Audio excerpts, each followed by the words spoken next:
Bon, on reste encore avec des enfants, avec The Innocents, film norvégien d'Eskil Vogt. C'est le scénariste de l'excellent Julie en 12 chapitres. Comédie dramatique, on peut dire. Et là, c'est pas du tout ça. On est encore sur un film de genre, décidément.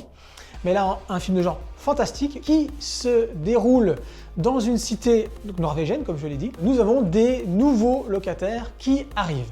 Ces nouveaux locataires sont composés du père et de la mère, mais surtout, ce qui nous intéresse, de cette petite fille et de sa grande sœur qui est autiste. La petite sœur va très rapidement devenir amie avec un gamin de son âge, gamin qui a un peu tendance à aimer torturer les petits animaux, si vous voyez ce que je veux dire. Et on se rend compte très rapidement qu'il a des pouvoirs de télépathie. C'est, comme le nom l'indique, The Innocents, un film sur l'innocence présumée des enfants.